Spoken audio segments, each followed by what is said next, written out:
Ver que no son solo unos gansos pasando, sino que está ocurriendo muchas más cosas en ese cielo, aplicándolo, metaforando a nuestro ser. No solo una persona haciendo handstand, sino que están ocurriendo muchas más cosas ahí abajo. Y el misterio que esto suscita.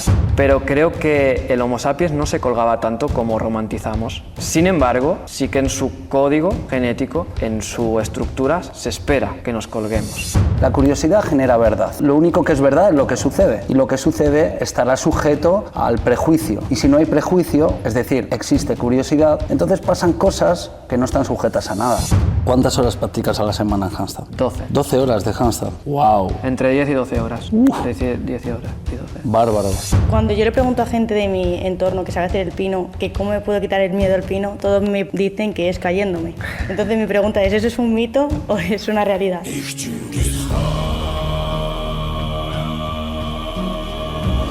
Damos la bienvenida a Erik Invernon, un maestro de movimiento que desafía las etiquetas convencionales. Erik es transparente acerca de su falta de diplomas y certificaciones, yendo en contra de los cánones establecidos por la sociedad moderna. Una de las cosas que más me gusta de él es que no se identifica como un entrenador de una disciplina específica, sino como un guía en un enfoque holístico que va mucho más allá de lo físico. Aunque es reconocido por su destreza en el handstand, su objetivo no es solo moldear tu cuerpo según los estándares convencionales, sino guiarte en un proceso de crecimiento personal donde eres responsable de tus propios pasos. El joven maestro comparte su experiencia personal y filosofía de vida, destacando que no tiene la verdad absoluta, sino un sistema vivo en constante crecimiento. Antes de empezar, quiero recordarte que si estás escuchando esta charla en formato podcast, también puedes verla a través del canal de YouTube La Hoguera. Pero como siempre digo, La Hoguera es mucho más que un podcast, así que también podrás vivir estas tertulias presencialmente e incluso tú mismo podrás hacer la pregunta que más te apetezca al invitado al finalizar la charla. Espera al final de esta entrevista y disfruta de las preguntas del público. Ahora sí, ponte cómodo y disfruta con Erik Invernon en La Hoguera. Pues estamos en una de esas charlas que me tocan la fibra, porque con esto empecé yo hace un montón de años y ¿quién me iba a decir a mí que fuera a traer a mi casa, a T-Center, a un pedazo de especialista del movimiento, pero en este caso español, no como con aquel que yo empecé, que era Ido Portal, y este pedazo de especialista se llama Erik Invernon, y a mí me gustaría, además de darte las gracias por haber venido a La Hoguera, preguntarte qué es para ti el movimiento y que nos expliques también el nombre de tus talleres, este nombre Jugend. Lo he intentado antes, lo he practicado y aún así he metido la pata. No pasa nada. Genial. Bienvenido. Bueno, primero de todo, muchísimas gracias por invitarme, Víctor. La verdad que cuando me lo propusiste al momento ni me lo pensé, porque de verdad que es un auténtico honor poder estar aquí. Y es un honor porque yo inicié también el mundo del movimiento, también desde Ido Portal, pero también he vivido mucho de T-Center. Hice la primera certificación que hicisteis de T-Center. De hecho, estuve con Marta haciendo... ¿Cuál de ellas? Bueno, vale. Certificación, un workshop con Samu, conmigo... Era así una certificación que hacíais, creo que era la primera que hacíais tú y Samu. Ajá. Puede ser que fuera algún workshop. Entonces. No, fue certificación antes de que hicierais Ground. Ah, era... con Method, Team of Method. Exacto. No me digas. Sí. ¿Tú estuviste en Method? Sí. Pero, vamos a ver, esto es lo mejor de un podcast, ¿vale? Que salga así con no quería contarlo hasta que llegara el momento. Tremendo, me has dejado descolocadísimo. Pues sí. A ver, esa certificación es una certificación mía. No puede ser que el mismísimo Erik Invernon haya estado en mi certificación y no lo supiera, pero ¿estuviste en presencial? No, fue todo online. Ah, evidentemente, no pude bajar, claro. Fue todo online. Y sí, y con Marta pude compartir un trabajo que también hicimos en un grupo, no sé, en 3 o 4 personas. Y sí, de ahí también me he nutrido muchísimo y he evolucionado muchos trabajos desde ahí. Qué bueno, pues ya que lo has dicho, antes de contestar a la primera pregunta de qué es para ti el movimiento y que nos contaras Jugend, vale. ¿Qué te pareció esa certificación? Ahora no puedes decir que estuvo mal. ¿Te imaginas? No, estuvo muy bien. La verdad me pude nutrir porque yo venía de aparte de haber podido explorar la perspectiva de Ido en un workshop que dio en Barcelona, yo venía de un lugar totalmente distinto en cuanto al movimiento y venía de una perspectiva mucho más especialista de la escalada y de otro método también de entrenamiento. Y T-Center, o la certificación que hice con vosotros, sí que me abrió bastante el paradigma y le empezó a dar sentido a aquello que había explorado en ese workshop con Ido, ¿no? Porque al final el inglés es una tarea pendiente para mí y sí que pude captar bastante información, pero esas sutilezas de lo que me pudieron proporcionar en ese workshop no me las pude llevar tanto. Y poder venir aquí, verlo todo desde un método que además lo estructurasteis muy bien, me ayudó a entender algunos de los procesos que ya había iniciado con Ido. Y sí, a mí me ayudó muchísimo, muchísimo, muchísimo. Es tremendo cómo ha influido Ido Portal en el concepto movimiento. Se podría decir que él mismo ha creado una corriente de filosofía de ejercicio, de práctica deportiva, ¿verdad? Sí, al final es lo que comentábamos un poco en el taller, los maestros abren puertas y el maestro Ido, como maestro, había una puerta de la que mucha gente se ha nutrido, muchísima gente se ha nutrido. Y sí, es muy curioso cómo de esa puerta se van abriendo, se va expandiendo y se van creando nuevas ramas, ¿no?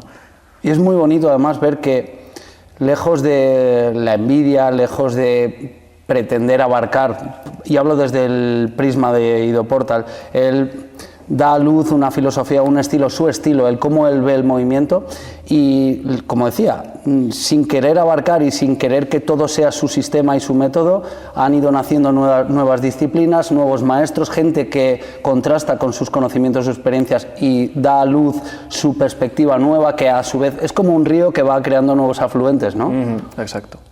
¿Qué es para ti el movimiento, Eric? La pregunta de millón que hemos dicho hoy. Has empezado tú poniéndonos en ese, en esa tesitura. En esa tesitura.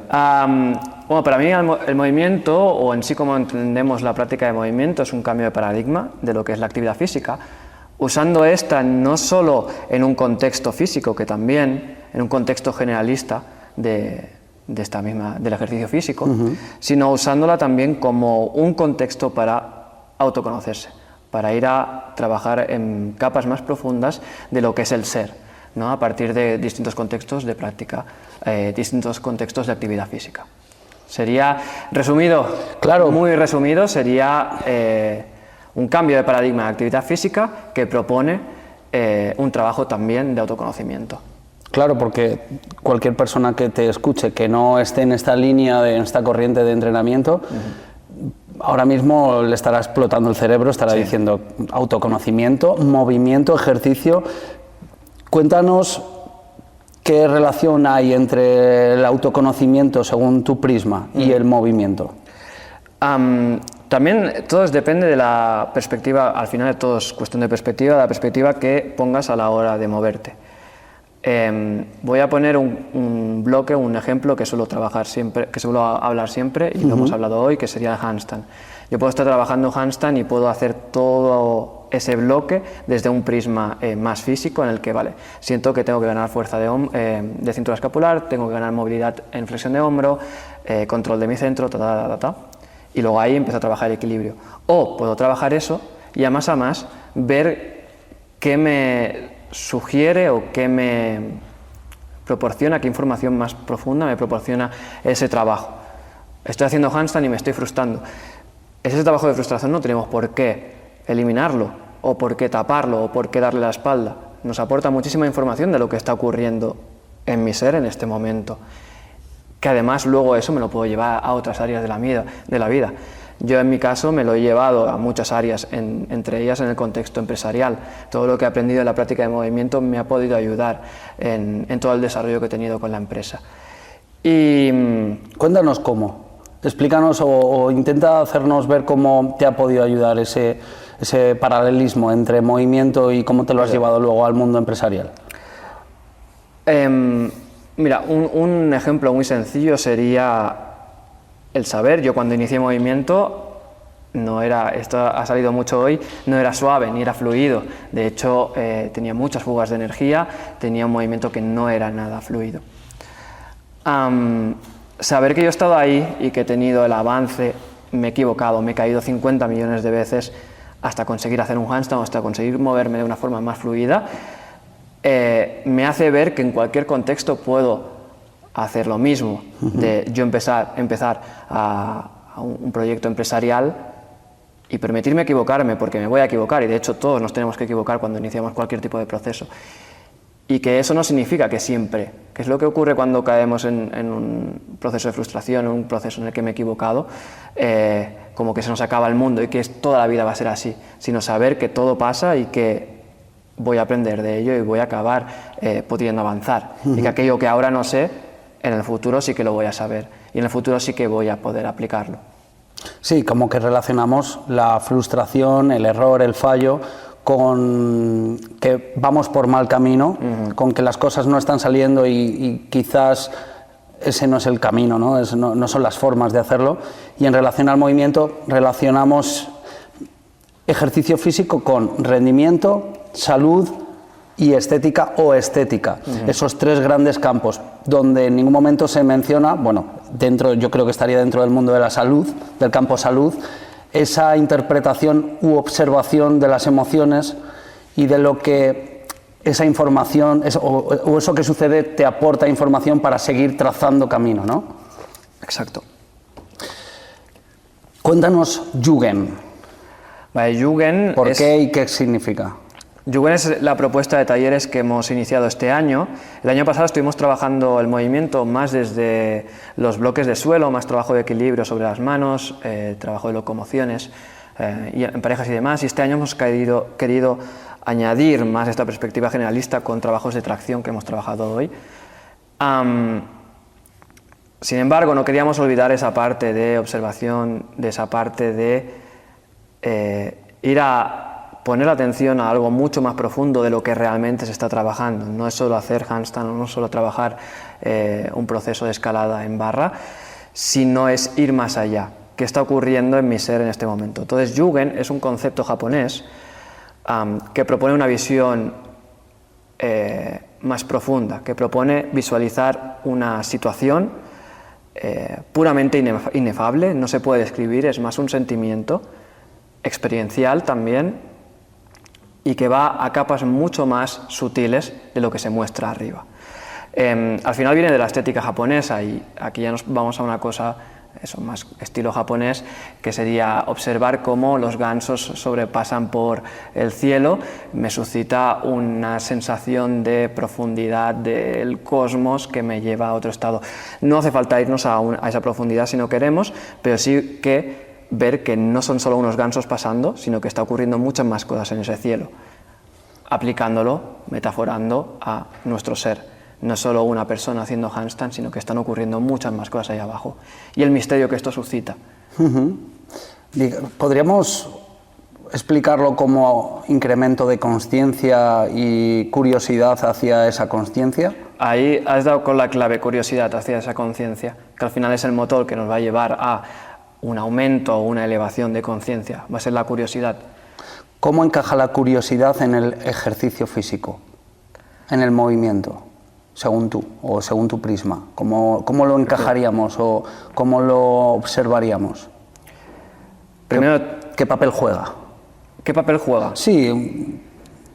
La conciencia, dices, en la práctica. Digamos la curiosidad. La curiosidad en el movimiento, ¿qué papel está jugando? Es el motor.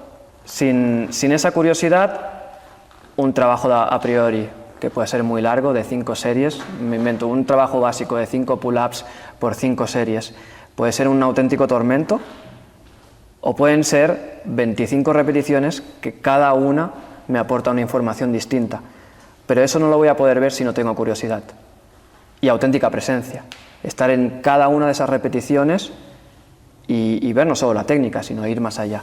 Pero sin esa curiosidad, repito, es el motor, no voy a poder ir a capas más profundas. Esa curiosidad está muy ligada a las capacidades del ser humano, entiendo. Sí. De todos los seres humanos. Sí, en cierto modo sí, o direccionada hacia las capacidades del ser humano. ¿Direccional o bidireccional? Muy buena. Porque al final nosotros podemos observar el movimiento direccionalmente, con curiosidad, qué pasa con el movimiento, o qué sucede, como bien explicabas, ¿no? ¿Qué información me está dando determinado movimiento, determinado estresor relacionado con el movimiento, para yo utilizarlo a mi favor, ¿no? Exacto. Sí que sería bidireccional, porque además la misma visión o la misma curiosidad que yo direcciono hacia el movimiento, hacia llevar una práctica, esta me aporta una información que va a alimentar y va a volver a direccionar esta curiosidad hasta a otra cosa que a lo mejor no conocía a priori. Esto es interesante. Si os fijáis, esta charla, quien esperaba que hablásemos de sentadillas y de hacer el pino como tal, pues se va a quedar un poco boquiabierto, porque la idea es la de contemplar y entender mucho mejor el ejercicio y el movimiento desde un punto de vista más filosófico.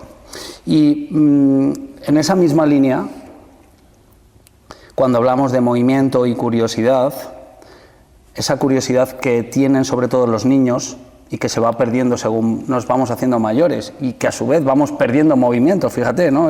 Perdemos curiosidad, perdemos movimiento.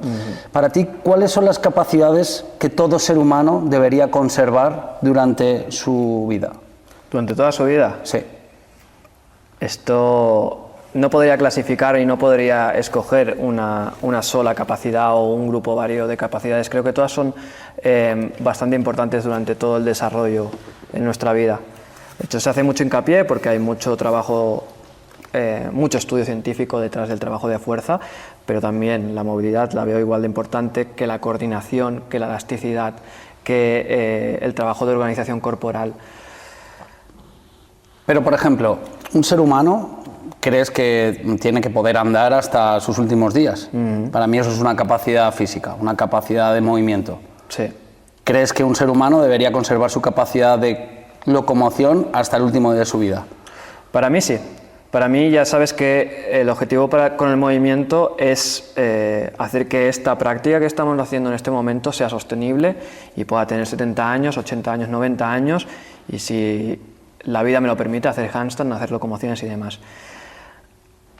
Ahora, ¿qué podría? Es muy buena pregunta, nunca me la había planteado, te voy a decir, Víctor, y... Te dije que te iba a presionar un poquito. Bueno, está bien, está perfecto. Te iba a hacer pensar. Está bien, está súper bien. Andar, obviamente, sería una capacidad ideal. ¿Por qué digo ideal? Porque puede ocurrir cualquier cosa que escape de nuestro control que nos impida andar. Poder acceder a rangos amplios de movilidad, o sea, no te hablo de hacer un espagat, de hacer un side split, ni hacer cosas gimnásticas, pero sí que poder acceder a una sentadilla profunda siempre y cuando pueda seguir andando. Creo que es interesante poder acceder a ese rango de movimiento desde distintas posiciones, poder acceder a sentadilla profunda podría ser interesante. No perder la relación con el suelo, que a partir de ahí ya esto genera a trabajar las locomociones o trabajar otras cosas, pero no alejarnos de esa relación con el suelo. Gravedad. Gravedad barra impacto, ¿no? Exacto. Colgarnos también creo que sería un prioritario para mí, la capacidad de colgarnos en una barra, no solo en una barra, en anillas, en un muro, en un árbol. Tener esa capacidad sería algo que también creo como básico. ¿Eso estaría en la base de la pirámide del movimiento? Eso, estás hablando de la pirámide de movimiento de cuando... Bueno, está hablasteis en otro podcast sobre la pirámide de Maslow. Sí, y haciendo referencia. Y haciendo un paralelismo con lo mismo, pero en el movimiento. Pero sí, en realidad no me he acordado ni de eso, sino que lo estaba visualizando como tal, y yo pienso en qué capacidades son las básicas que tenemos que tener durante toda nuestra vida para poder tener salud y para poder disfrutar de la vida, alejarnos del dolor y del malestar, y a partir de ahí construimos una serie de preferencias ascendentes. Entonces, para ti, caminar está a la par que hacer una sentadilla profunda, que está a la par de colgarnos, por ejemplo. Sí, para mí sí. Para mí sí que formaría parte de esa pirámide de movimiento. Por eso me ha chocado, porque no habíamos hablado de esto, pero me encanta que lo hayas sacado. Sí que estaría dentro de esa base de la pirámide de movimiento, puesto que es algo que es innato, o debería ser innato del ser humano. Es algo de lo que nuestros ancestros se han nutrido muchísimo de este movimiento, es lo que nos ha ayudado a evolucionar. Colgarnos, andar, correr, saltar, relacionarnos en el suelo, movernos por el suelo, trepar, todo esto formaría parte de esa pirámide. Y luego sí que podemos ir a otras cosas un poco más complejas y ya nos iríamos a otro estadio más elevado, más artístico. Pero sí, antes de ir a un estadio más artístico, que a veces buscamos saltarnos pasos, sí que deberíamos, a mi parecer, tener esa base consolidada y esa base sólida que pueda sostener lo que voy a construir después, lo que va a construirse en esa pirámide, esa parte más artística o esa pirámide, o esa parte más de expresión honesta, propia.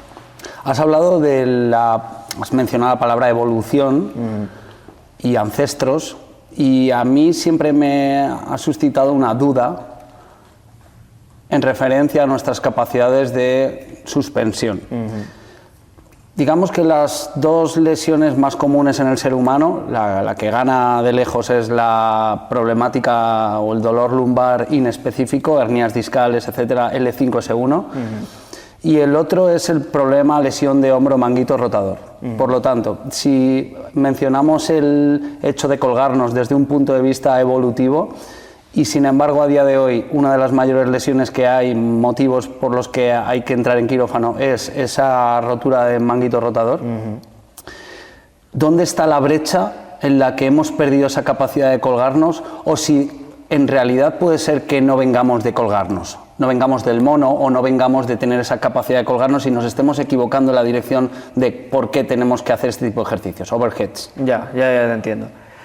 Sí, al final se ha romantizado muchísimo el tema de los ancestros y yo he entrado dentro de eso, de que nuestros ancestros eran auténticos atletas de primer nivel que se colgaban, escalaban, corrían millones de kilómetros y han salido estudios muy interesantes en los que se ha visto que no, que mucha gran parte del tiempo pasábamos sentados, ahorrando energía.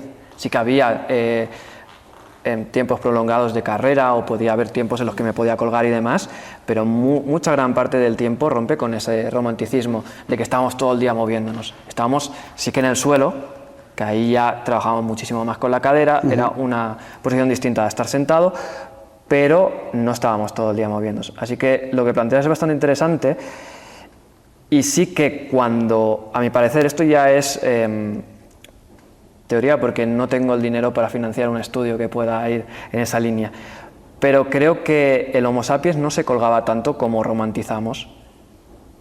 Sin embargo, sí que en su código genético, en su estructura, se espera que nos colguemos y que muchas de las dolencias que hoy tenemos al final por gravedad, tú lo has dicho antes, esa caída en rotación interna de hombro, está todo el día con el ordenador, con el móvil y demás, gran parte de estas dolencias, gran parte, se podrían resolver colgándonos. Creo que Ido colgó un estudio de un médico que no me acuerdo exactamente y me jode no poder transmitirlo, pero que trataba a sus pacientes con problemas de manguito rotador en el hanging, solo hanging, colgándose, completamente pasivo, sí.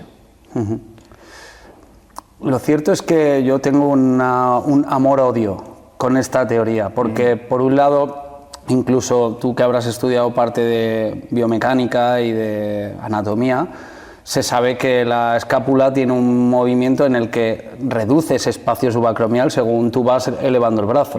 Por lo tanto, esto ya nos está dando información que el brazo no está muy cómodo ahí, el brazo del ser humano. Salvando las peculiaridades de cada ser. Pero por otro lado, lo que dices tú, esa fuerza de agarre que le reporta salud al hombro, también nos dice que quizás sí, que quizás sea bueno. Y no solo eso, sino que además también se ve que estar en overhead mejora la expansión de la parrilla costal, por lo tanto también mejora la capacidad respiratoria, por lo tanto también mejora la movilidad de la columna y la salud. Entonces, si tuvieras que mandar un mensaje a la gente que nos esté escuchando sobre, oye, ponte a hacer ejercicios colgado, trabajas sobre la dominada o no, ¿cuál sería? ¿Hacia dónde te decantarías entonces? Creo que, bueno, te lo pongo fácil porque además tú prescribes ejercicio en esa línea, ¿no? Pero ¿cómo transmitirías tu mensaje en esa...? Como un camino, ¿te refieres? Efectivamente. Yo empezaría con lo más básico y es como suelo empezarlo, cuelgues pasivos en distintas estructuras, sea en barras, sea en anillas, en el muro, bastante interesante también, poder jugar incluso asimétricos, no solo un trabajo simétrico, una barra que al final es un trabajo lineal, sino jugar una barra y una anilla, una cuerda, una barra y una anilla. Jugar en distintas estructuras en cuanto a cuelgues pasivos. A partir de ahí, y paralelamente también empezaría a trabajar con la fuerza de la cintura escapular, no solo en cuelgue pasivo, sino empezar a trabajar con esa depresión escapular, trabajamos con rotación externa e interna, bastante interesante ese trabajo estando colgado. Y desde ahí podemos empezar a trabajar la dominada. Pero antes, a mi parecer, desde una cintura escapular, funciona desde una cintura escapular que sea capaz de poder generar un trabajo de pull que sea sostenible. Que no, y esto lo hemos visto muchas veces, que no sea un trabajo en el que estoy subiendo en línea completamente vertical y no trabajo casi nada con la cintura escapular, no trabajo con el dorsal, no trabajo con esa retracción que busca el pull. Y eso parte por los trabajos básicos, que serían parte de esa base, los trabajos básicos de cintura escapular. Activo, pasivo, entender cómo llevo la escápula en depresión, cómo puedo generar fuerza desde esa escápula en depresión, y a partir de ahí ya podemos ir evolucionando. Digamos que hay un montón de procesos de aprendizaje previos al hacer una dominada. Para mí sí, pero tiene matices esto. Es decir, se puede trabajar paralelamente la fuerza de tracción en brazo doblado, mientras estoy haciendo esta preparación de cintura escapular, sin tener que estar colgado, como por ejemplo haciendo un remo. Y un remo también se puede hacer en distintas estructuras, no solo en una barra o en anillas, también se puede hacer en una mesa. Entonces puede ser interesante que paralelamente ese trabajo de cintura escapular en un cuelgue empiece a añadir también trabajos de flexión de codo. Pero sí, es un básico. Para mí, poder tener esa respuesta en la cintura escapular va a marcar una diferencia abismal en el desarrollo de cualquier persona que quiera avanzar en bloques de suspensión. ¿Y qué trabajarías primero, el desarrollo de la fuerza del miembro inferior o el del miembro superior?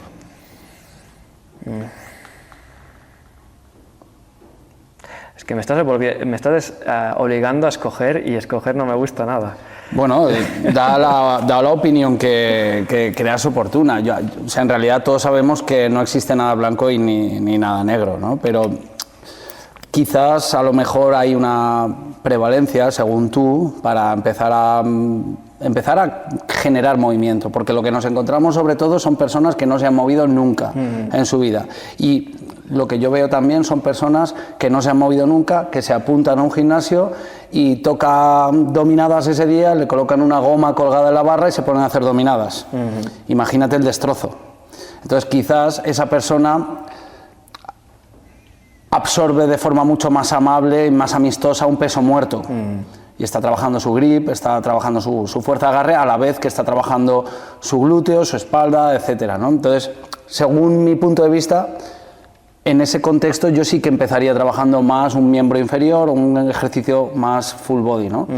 Pero claro, luego están las perspectivas de entrenamiento, como son la calistenia, como son también el tipo de filosofía de movimiento que enseñas tú, donde hay una prevalencia mucho más grande de miembro superior, donde la pierna tiene su trabajo, y te lo puedo asegurar que hoy he estado en tu workshop y las piernas entran ahí en calor bastante bien, pero digamos que el miembro superior tiene un protagonismo, quizá me atrevería a decir, superior.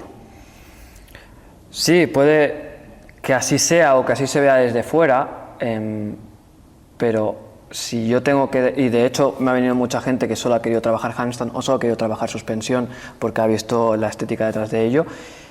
Y sin embargo, te llegará mucha gente así. Sí, y sin embargo al final, aunque esa persona busque una serie de skills, una serie de habilidades y una serie de desarrollo por lo que ha visto en Instagram, al final lo que voy a buscar siempre yo es el equilibrio en ese cuerpo. Entonces no voy a hacerle solo trabajar en esa línea.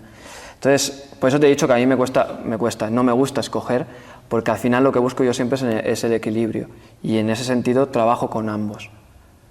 Trabajaría con ambos de forma paralela. También depende de en qué parte del desarrollo esté esa persona.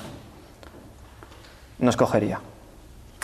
¿Trabajas la fuerza como se comprende la fuerza en la mayoría de los gimnasios dentro de tu filosofía? Es decir, barras, pesos muertos, sentadillas, remos al uso, lo que la gente visualiza cuando le hablan de fuerza.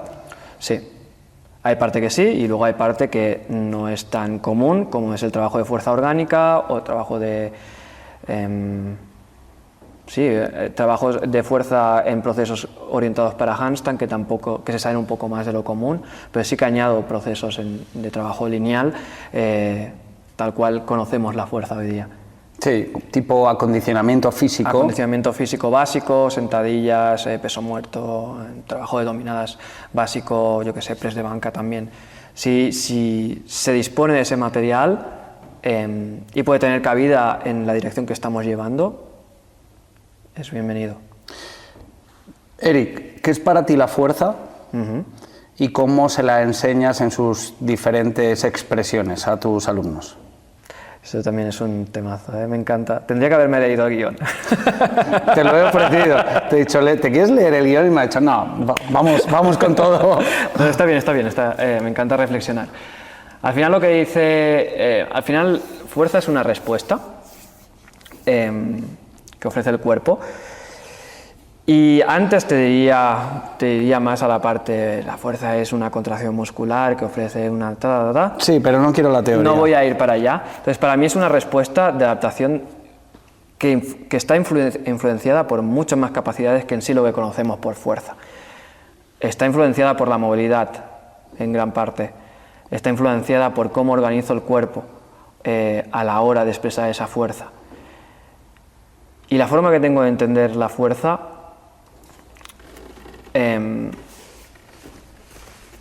ahí me iba a ir para otro lado, disculpa. Al final sería eso, para mí es una respuesta que ofrece el cuerpo, que está influenciada no solo por la capacidad que conocemos por fuerza, sino que está influenciada por muchísimas capacidades. Por eso, como te comentaba al principio del podcast, para mí no tiene mucho sentido escoger una serie de capacidades solo, sino que tiene mucho más sentido que esto se trabaje el global de capacidades, porque unas van a impulsar a las otras. Y ya se ha visto y ya se empieza a ver, gracias a Dios, y gracias a la labor que hacéis vosotros aquí en T-Center, el CrossFit ahora se está empezando a abrir también a ello, que la movilidad influye en la fuerza. Pero no solo la movilidad, también la coordinación, cómo coordino mi cuerpo, también cómo trabajo el ritmo en ese trabajo de fuerza. Así que al final la fuerza para mí es una respuesta de un cúmulo de capacidades. Si tuvieras que... No te voy a hacer elegir, ¿vale? Pero me puedes dar ponme la tesitura, sí, varios puntos de vista. Sí, ponme la tesitura. Si tuvieras que elegir varias emociones que propulsen la fuerza, ¿cuáles serían? Que propulsen la fuerza... Que impulsen, sí, que te ayuden a generar más fuerza. A ver, obviamente la rabia puede ser una emoción que impulse a generar fuerza. Pero al final, ¿te refieres a eficiencia? Es decir, ¿te refieres a máxima fuerza? ¿O te refieres a...? Porque al final cualquier emoción puede impulsar la fuerza, lo que desde un lugar distinto. Yo puedo estar súper alegre y mi expresión en fuerza puede ser una X. Puedo estar triste y mi expresión con fuerza puede ser X. O puedo estar triste e iniciar ese entreno de fuerza y que esa misma emoción inicie de una forma y acabe de otra.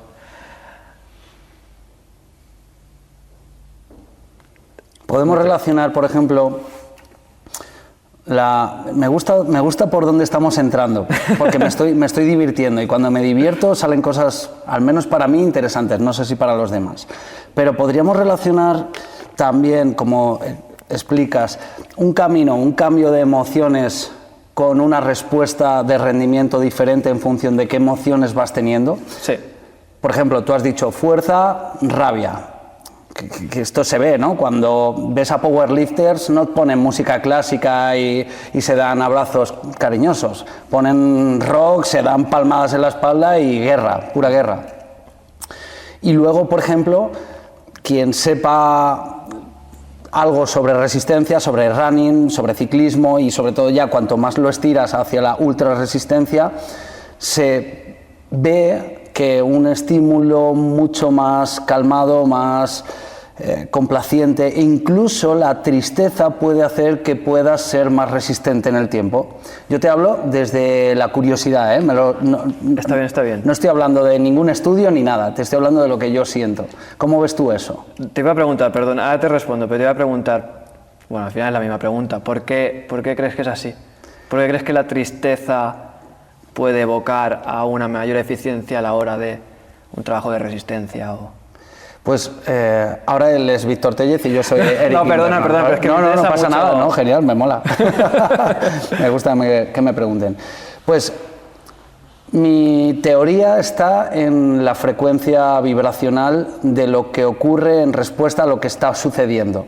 Es decir, cuando tú haces un ejercicio aeróbico, las pulsaciones son más bajas, el estado en el que tienes que entrar es más meditativo para resistir más tiempo, por lo tanto la frecuencia de impulsos nerviosos y de lo que tengas que generar tiene que ser más baja.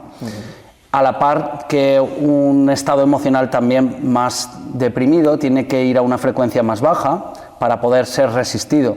No es lo mismo que te corten un brazo. Es ira, es rabia, es dolor, es estar desgarrado. Eso lleva una frecuencia mucho más alta y se podría relacionar con una música metal y con una RM de salgo corriendo que me quieren cortar el otro brazo. Sí. ¿Cómo lo ves? Totalmente de acuerdo y no esperaba una respuesta mejor porque está súper bien. Sí, estoy totalmente de acuerdo y de hecho al final eso nos lleva a una situación distinta. Lo que has dicho en cuanto a vibración también tiene que ver con la frecuencia de nuestro cerebro, cómo está actuando cada emoción y cómo esto nos puede llevar a un lugar y otro. Y al final, por ejemplo, un sentimiento como la rabia sí que puede impulsar quizá ese trabajo de fuerza explosiva que necesito en el momento, pero en cierto modo la rabia también nos separa del presente, nos da una visión mucho más túnel. Y si bien es cierto que a lo mejor quiero algunos trabajos de fuerza en los que quiero empujar más, eso me separa de ese trabajo y me hace perder, en cierto modo, a no ser que lo tenga muy integrado, la conciencia que pongo en este. Por ejemplo, si empiezo a trabajar fuerza orgánica, más si no estoy acostumbrado a trabajar la fuerza orgánica desde un sentimiento de rabia, es muy probable que ese trabajo se vuelva el más duro que has hecho en tu vida. Explícanos qué es la fuerza orgánica. La fuerza orgánica explicada muy rápido, al final estamos acostumbrados que la fuerza clásica es fuerza lineal, una dominada, pues 2 manos, voy a buscar y bajo.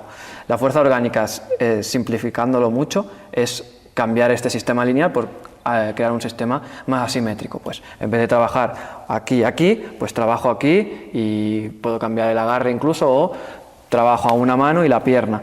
Y estoy creando una tracción también con la pierna, la cual no estamos acostumbrados. Es un poco, dicho muy rápido y muy simplista, cambiar la simetría por la asimetría. Por el caos. Por el caos, en cierto modo. Te obliga, por el caos, está bien dicho, el cual te obliga a organizar de una forma distinta tu cuerpo. Y que busca que no sea un trabajo tan duro como podría ser el lineal. El lineal al final o tienes la capacidad de generar fuerza o no. En cambio el orgánico te da la opción de poder buscar otras formas de expresar la fuerza, sin a lo mejor tener esa capacidad de contraer para generar esa respuesta, como una dominada, por ejemplo.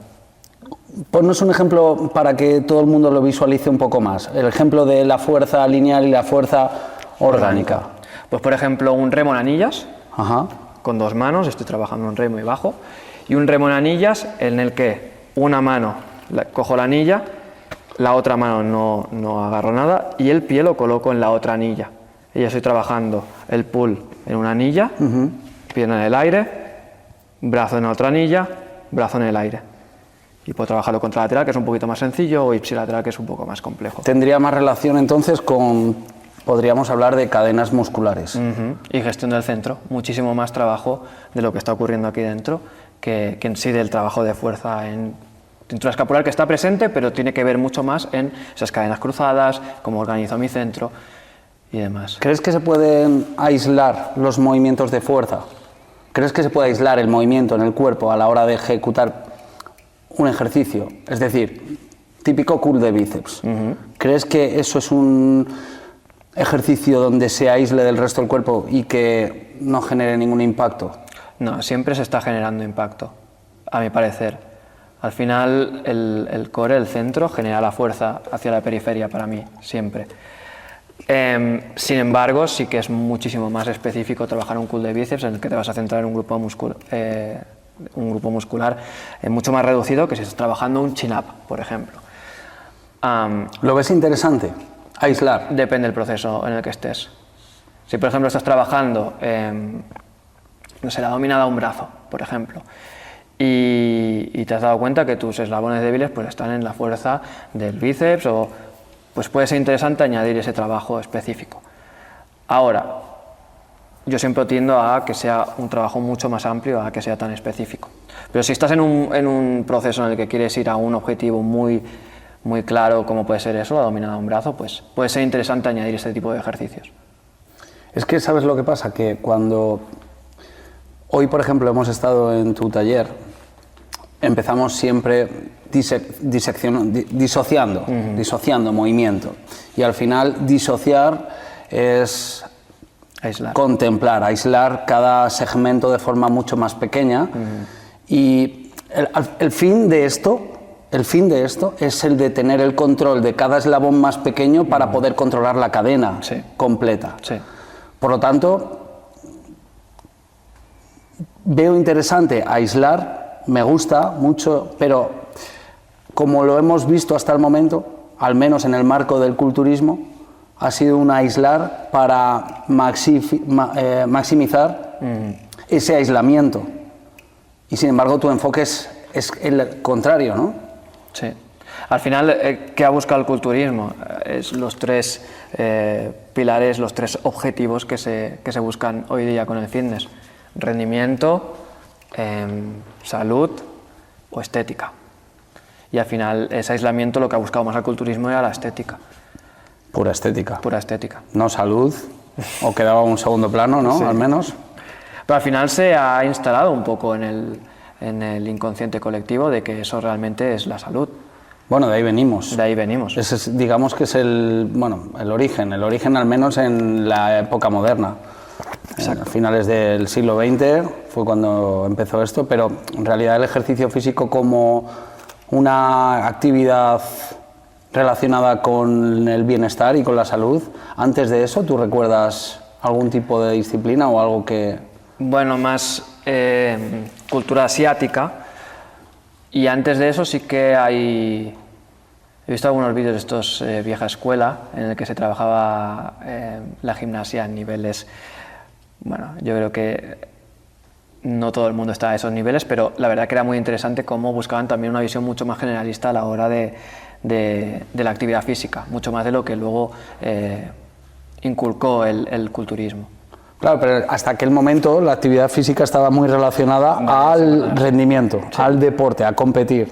Sí, ya sé por dónde va. No se atendía tanto a la salud. Luego vino el culturismo, que estaba mucho más enfocado a la estética, y luego se empezó a ver que tocando determinadas cosas de ese tipo de ejercicio físico, pues se podía ir en dirección de la salud. Sí. Eric, hablando de este concepto de segmentación de movimiento y de fuerza, entra ahí otro concepto que es el de la ganancia de rangos articulares y sobre todo el de estiramientos. Estiramiento versus fuerza. Te podemos ver a ti haciendo espagats y a la vez haciendo ejercicios de fuerza brutales. La gente no comprende que se puede hacer un ejercicio donde ganes rango articular y sigas ganando fuerza. ¿Cómo ves tú esto? Al final depende de la situación que crees. Sí que en estiramiento no me acaba de gustar la palabra. Yo le diría más trabajo de movilidad en el que buscamos un rango, ganar con control un rango amplio articular. Y al final el trabajo de movilidad, que sería un trabajo de estiramiento activo, que vuelvo a decir que el tema de estiramiento no me acaba de resonar, se puede trabajar desde un plano mucho más controlado, pero mucho más cerrado, pero en lo que se busca controlar, no añadir peso y demás, o se puede añadir peso en un mismo contexto de movilidad. Es decir, por ejemplo, pancake, que lo hablábamos antes. Pancake, para que todo el mundo lo entienda, es sentado, piernas abiertas gracias. y bajar el pecho hacia el frente, ¿no? Exacto. Vale. También lo puedes trabajar con peso. Y ahí también estás generando fuerza realmente. Sí que en un rango en el que estás bastante comprometido, puesto que vas a un rango que no estamos nada acostumbrados, y menos a día de hoy. Pues se puede seguir trabajando la fuerza desde ahí, o se puede trabajar un good morning. Good morning sería pies juntos y bajo la espalda completamente recta, hasta el máximo rango que me permita mi flexión de cadera. Se puede hacer con peso también, y vas a notar cómo tu cadena posterior empieza a picar. Y esto también se puede relacionar con estiramientos. ¿En qué momento decidimos si estamos haciendo un estiramiento o un ejercicio de movilidad? Tal cual como entendemos el estiramiento o la flexibilidad, para mí sería un trabajo pasivo, es decir, pues voy a trabajar mi flexión de cadera a base de coloco el pie en el suelo, me agarro y voy a aguantar ahí. Y otra forma sería trabajar la flexión de cadera con un trabajo activo de movilidad, como es el caso del good morning, que sería, bueno, no sé si se va a ver en la cámara, pero pies juntitos, espalda recta, y busco bajar máximo rango que me permita mi flexión de la cadera. El típico gesto de ir a atarse los cordones pero con las rodillas estiradas, ¿no? Exacto, exacto. Entonces voy a hacerte escoger.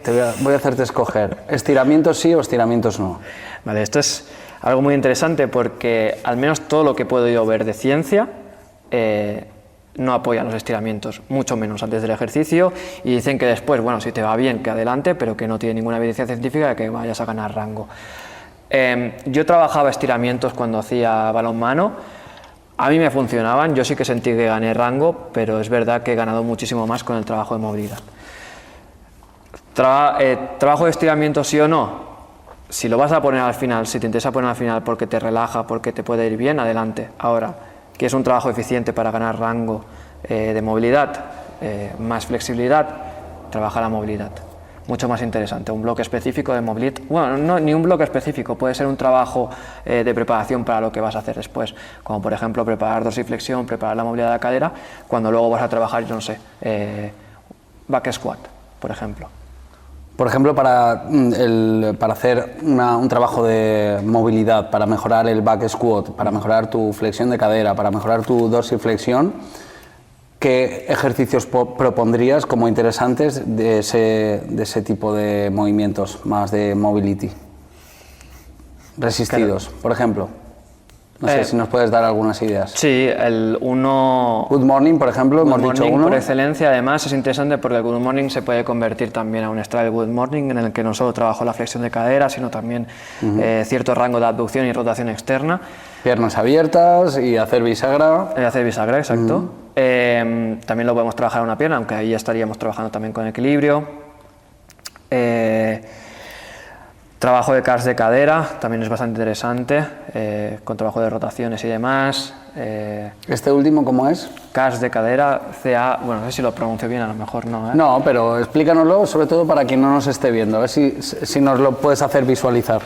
Es que no sé si se va a ver en cámara, pero bueno, básicamente es quedarte una pierna, buscar trabajo de rotación, aquí, todo el rato trabajo, bueno, no deberías compensar demasiado con la cadera, hacia atrás, voy a máximo extensión de cadera, vuelvo otra vez a flexión, abro, rotación interna, hacia atrás. Este puede ser un trabajo básico bastante interesante también para activar antes de empezar. Trabajo de rotaciones en el suelo, este sí que no lo voy a poder mostrar porque no se me va a ver. Bueno, no pasa nada. Bueno, sí, aquí el CARS. Creo que sí, vaya. De aquí, trabajo rotación interna, trabajo rotación externa, podría ser interesante también. Rotaciones de cadera. Rotaciones de cadera. Y luego en cuanto a trabajo de dorsiflexión, podría ser interesante hacer un trabajo de dorsiflexión activo y hacer un trabajo de dorsiflexión, de movilidad de dorsiflexión un poco más pasivo. Activo sería simplemente estoy... Mira, este creo que lo aprendí en vuestro... Sí, creo que lo aprendí en vuestro... ¿En nuestra formación? Sí. Espero que sea bueno. Sí, es bastante bueno. 90 grados, creo que lo saqué de allí, manos a la pared y busco subir máximo rango de manera activa, y vuelvo. Este mismo se podría trabajar si tienes una buena conciencia en lo que estoy haciendo desde el Good Morning. Y subo. Ese además puedo asegurar que es bastante doloroso. Sí, se nota bastante en la cadena posterior. Añado aquí dos cosas. Uno, que quien nos esté escuchando en podcast tendrá que meterse en el canal de YouTube La Hoguera para poder ver los ejercicios que nos está enseñando así de forma improvisada nuestro querido Eric. Pero muy básico lo que estoy mostrando y tendría que ver cada contexto también. Y segundo, pregunta. Hemos mencionado el dolor de los estiramientos, el dolor del entrenamiento de fuerza, en general el dolor. ¿Qué es para ti el dolor en el contexto del entrenamiento? Porque se encasilla quizá, ¿no?, el dolor en lesiones, pero no solo está ahí. No solo hay eso. Está en entrenamiento, ejercicio, flexibilidad, fuerza, rendimiento y dolor. ¿Cómo te relacionas con esto y cómo se lo haces entender a tus alumnos? Al final el dolor es una señal que genera el sistema nervioso para avisarte de alguna cosa. Puede ser un daño en el tejido y puede no serlo.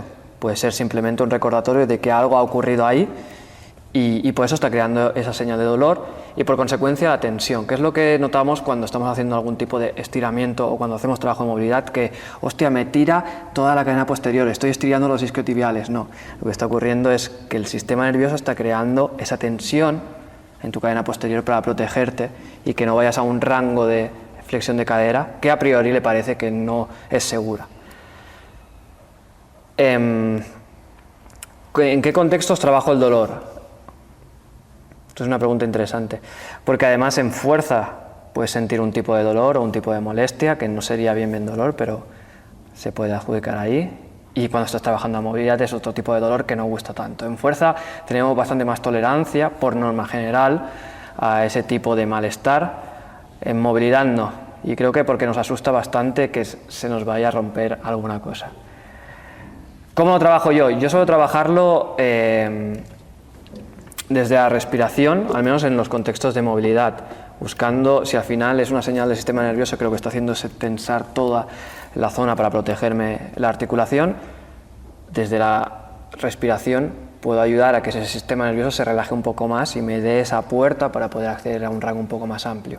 Entonces, inhalo cuando estoy en la postura cómoda, por ejemplo en un Good Morning cuando estoy arriba, empiezo a exhalar mientras voy bajando y buscando que aquello que se está activando se relaje. Así es la forma con la que trabajamos en la movilidad. No sé si he respondido a tu pregunta. Sí, y quiero saber qué indicadores o en qué indicadores te fijas tú para saber si hay que seguir resistiendo el dolor o hay que parar, dejar descansar en este caso o decir no, ahora escuchamos al dolor. ¿En qué contexto? En el contexto de estás diciéndole a un alumno que haga X ejercicio y al final cuando una persona hace un ejercicio está exponiéndose a ese estresor, que en definitiva es dolor, es información, es dolor. Entonces, ¿qué tipo de comunicación percibes tú en tu alumno, en tu entrenado, para decir una repetición más o para decir no, no sigas porque te vas a hacer daño?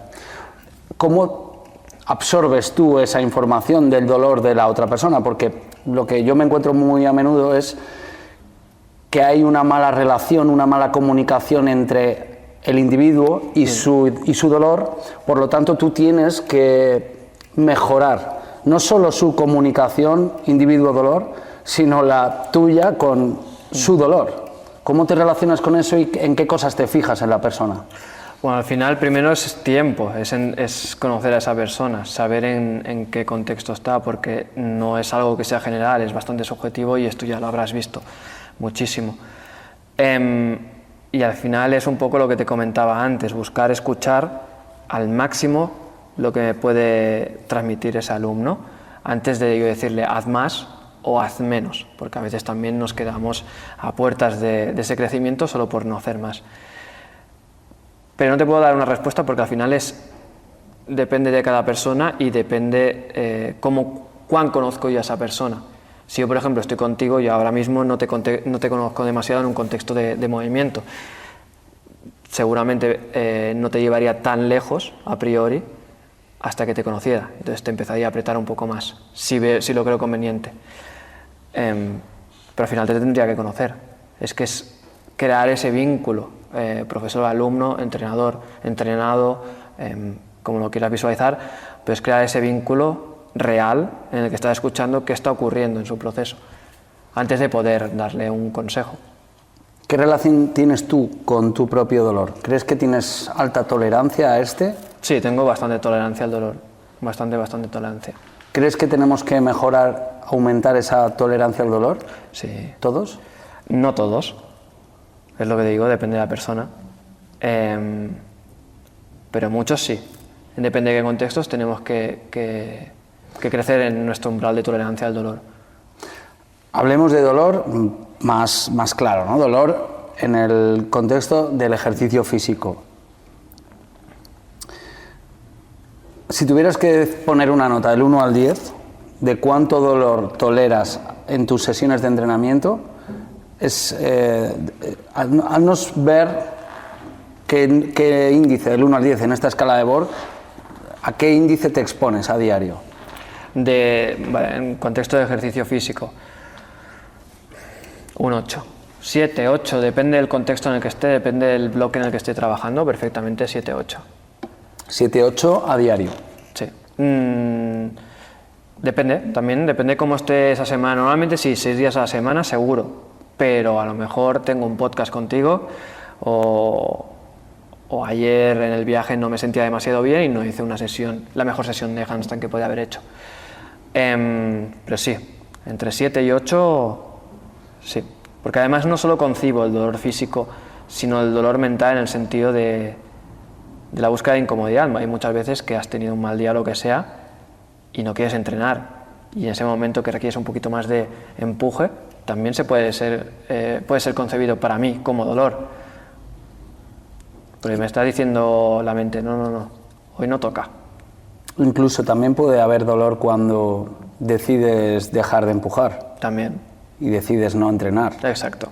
Y tienes que tolerar ese dolor de no haber decidido hacer ejercicio, de haber claudicado en tu decisión, ¿no? Y también a mi parecer, forma parte de la práctica, eso también. El poder, porque estás cansado o a lo mejor tu día ha sido de una forma que aunque tú lo tenías muy bien planificado, has tenido que dejar esa práctica y surge ese dolor de es que tenía que haber practicado, es que no sé, Creo que también forma parte de la práctica poder observar eso y gestionar en cierto modo eso, porque también nos aporta mucha información. Sí, poder ver una oportunidad de entrenamiento en cosas que no están directamente relacionadas al propio ejercicio físico. Exacto. Y así es como trasladamos, extrapolamos todo lo que aprendemos a la práctica, al resto de áreas, que en verdad es lo que da sentido, en cierto modo, a la práctica. El que podamos, todo eso que aprendemos en la práctica lo podamos llevar a nuestra vida, no solo en un contexto de 1, 2, 4 horas de entrenamiento. ¿Cómo te relacionas con el descanso? ¿En qué sentido? ¿Cómo utilizas el descanso a tu favor? ¿Cuánta importancia le das al descanso? ¿Y qué prácticas haces en tu día a día de descanso para optimizar tu rendimiento? Desconexión de redes de móvil y demás, para mí es primordial, porque he estado en el contexto de quiero descansar y coger el móvil para scrollear y no es un descanso real. Parece muy obvio, pero todos hemos acabado cayendo ahí. Desconexión de redes es clave. Dormir. Y he de decir que he podido experimentar la magia de dormir, de dormir mucho, 9, 10 horas, 12 horas, y no soy una persona que duerma mucho. Bueno, no duerme mucho, que me levanto pronto, me refiero, 7, 8 horas sí que duermo siempre. Pero el hecho de, pues estoy acumulando por carga de trabajo, por lo que sea, mucho cansancio, el hecho de dormir más tiempo de lo que suelo dormir, me ha ayudado muchísimo. Escribir en el diario es un buen método de descanso para mí, de descarga más bien, y meditar. Serían como las estrategias que más uso para descanso. Me ha gustado la de alejarme de las redes sociales, porque creo que todo el mundo se esperaría esto de dormir, ¿no? Básicamente es esto lo que la gente entiende por descansar. Me ha gustado tu capacidad, no, tu hábito para descansar, de alejarte de las redes sociales, y más en el momento en el que vivimos, que es muy, muy difícil escaparse, esquivar esa presencia omnipresente de las pantallas y de los estímulos dopaminérgicos continuados, ¿no?, que nos mantienen continuamente secuestrados. En cuanto a alimentación, ¿cómo la utilizas a tu favor para mejorar tu rendimiento y tu descanso? No es algo que me fije demasiado en la alimentación, Víctor. Más que nada porque sí que ya me he introducido unos hábitos, ya he conseguido adherencia a unos hábitos, y sí que he estudiado algo de alimentación como para saber qué me va bien y qué no para practicar. Incluso, y esto lo comentaba hace poquito, después de una meditación me di cuenta cómo, esto te va a parecer curioso, cómo el hecho de haber cenado hidratos afectaba a mi meditación, a la atención de mi meditación en la mañana siguiente.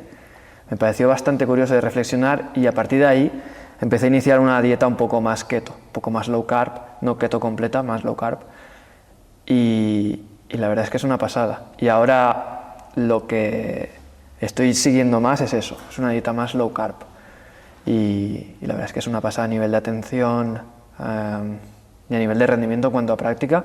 Me está ayudando muchísimo. ¿Eliges algunos momentos en concreto para decidir meter ese carbohidrato en función de tus entrenamientos? Realmente no. No llevo mucho seguimiento en cuanto a, vale, pues ahora voy a iniciar un bloque de, no sé, más volumen, voy a añadir más de esto. No lo llevo muy controlado, y de hecho me gusta ir experimentando. Ahora estoy en low carb porque después de lo que te he explicado de la meditación, decidí hacer un par de semanitas de keto.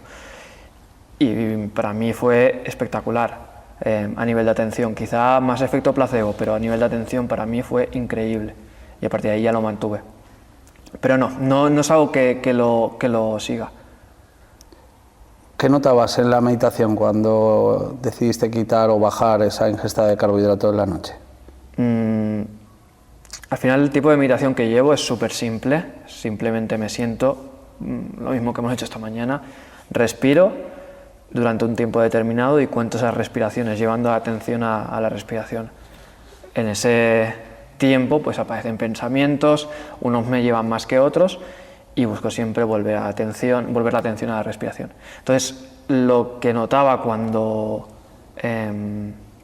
comía hidratos por la noche es que la mente se me volvía más incontrolable, en el sentido de que aparecían muchos pensamientos, una tormenta muy grande, así lo describía en el diario, una tormenta muy grande de pensamientos, y algunos de ellos incluso me llevaban muy fácilmente, mucho más fácil que cuando saqué la ingesta. Y ahora me siento mucho más focalizado. Cuando trabajo en esta dieta un poco más low carb, sí que me noto mucho más focalizado a la hora de meditar, y tengo la capacidad de volver más suave a poner el foco en la atención, a volver a mi centro. ¿Y a nivel energético, a la hora de entrenar? ¿Sí he notado diferencia? No he notado tanta diferencia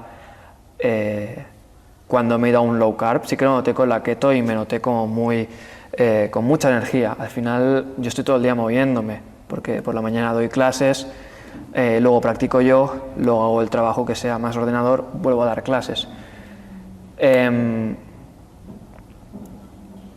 Y al final lo que noté más es que sí que a lo mejor la última clase ya estoy bajando el nivel de energía y el nivel de atención. Con la keto era todo el día arriba, pero con low carb no tanto. Y creo que lo noté así porque yo ya estaba acostumbrado desde hace mucho tiempo a ayuno intermitente, bastante tiempo. Y no solo de 16 es el que hago cada día, 16-8, protocolo 16-8, pero algunas veces sí que he buscado prolongado un poco más, como 24 horas y así. Es curioso que nos digas que has experimentado un incremento de energía en tus entrenamientos haciendo dieta keto, cuando en teoría Sí, es debería lo ser. contrario, ¿no? Debería ser al revés. Por eso a mí o lo que dicen siempre debería ser al revés, pero no, para mí no. ¿Por qué crees que te pasa eso? No he dado tanto pie a reflexionar sobre eso como para decirte, pues creo que es por esto. No he indagado demasiado por ahí. Quizá ha sido por eso, por no dar pie a reflexionar, por pensar menos. Por pensar menos, podría ser. Al final hay mucha reticencia, por ejemplo, y esto has comentado tú bastante, con el hecho de ayunar o ir a entrenar en ayunas y demás.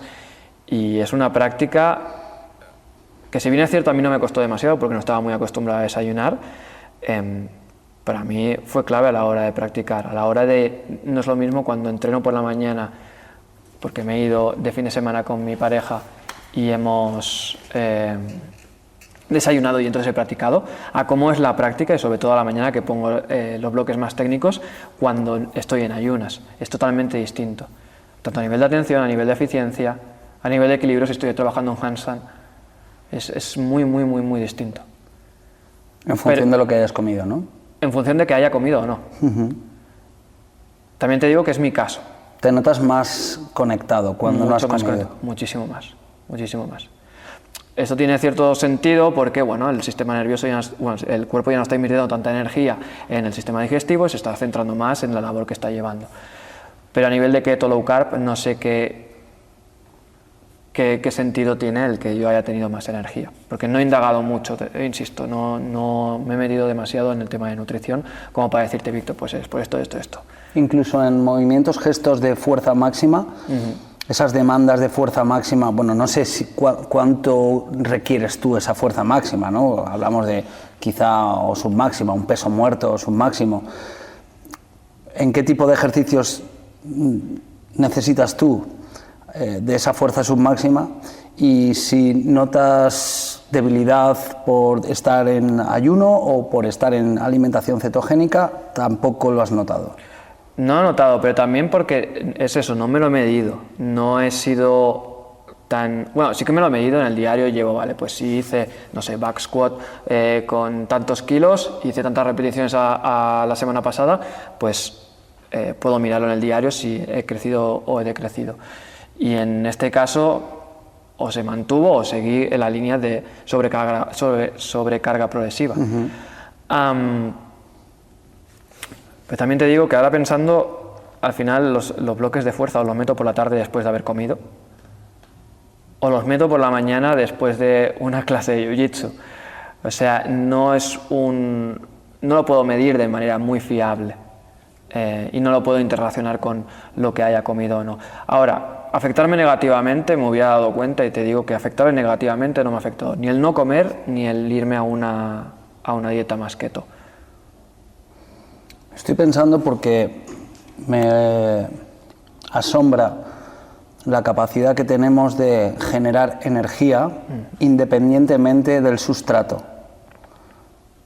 Que nuestro cuerpo es capaz de generar energía por el propio movimiento y no por el sustrato energético, no por comer, sino que crea energía por moverse. Sí. Y que pensar menos en lo que la ciencia nos dice y lo que los papers nos cuentan y los divulgadores sobre qué es lo que debería suceder, pensar menos en eso, saber menos, produce más capacidades, más curiosidad, y la curiosidad genera verdad. La curiosidad genera verdad, porque lo único que es verdad es lo que sucede. Y lo que sucede estará sujeto al prejuicio. Y si no hay prejuicio, es decir, existe curiosidad, entonces pasan cosas que no están sujetas a nada.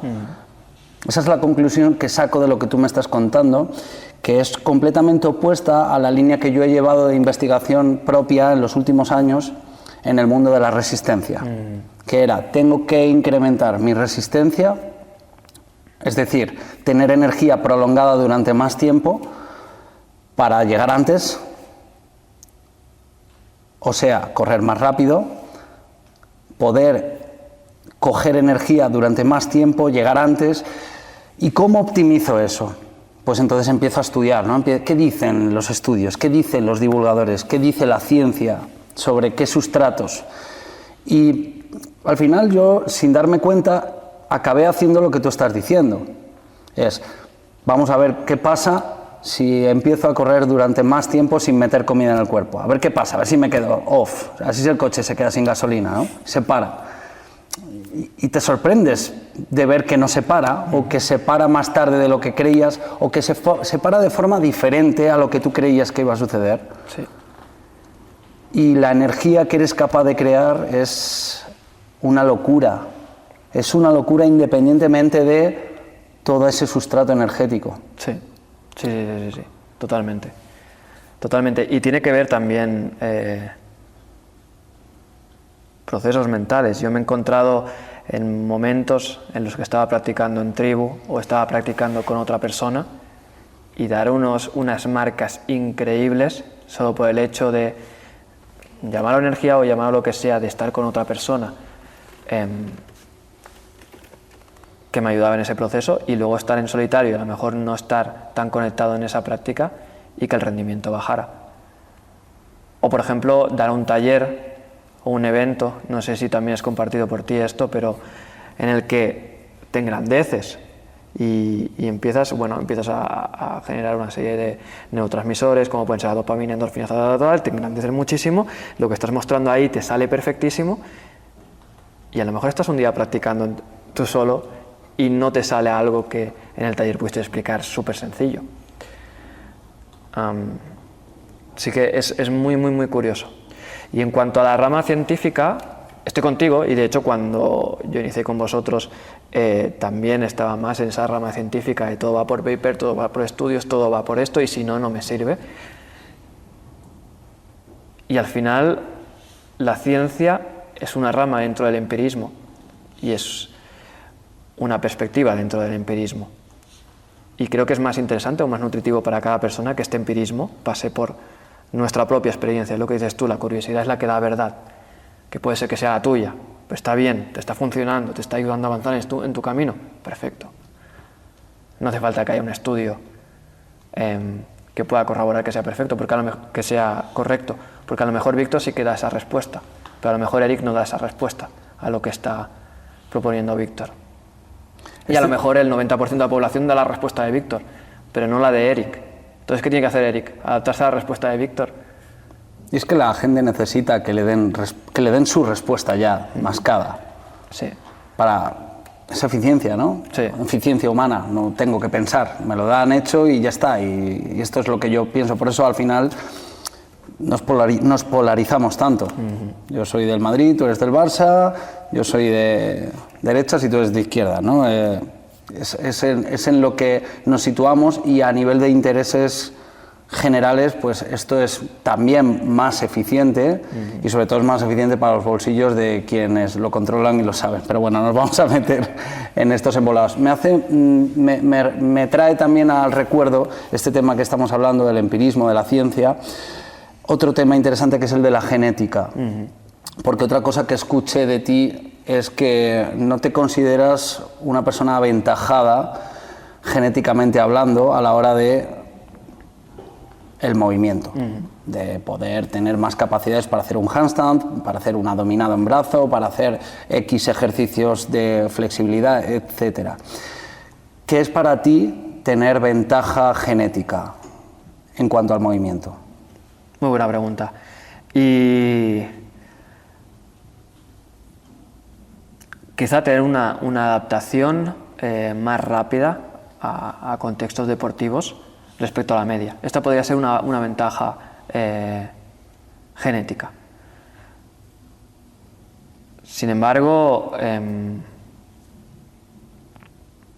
tiene que ver también mucho los procesos mentales y cómo la educación puede ayudarte a que aunque no seas un aventajado a nivel de genética, puedas adaptarte a X situaciones solo por el hecho de qué tipo de foco pones en la práctica o cómo observas la práctica o con qué pequeños detalles te quedas para que puedas adaptarte. desde una perspectiva de alguien que no ha sido tan aventajado físicamente.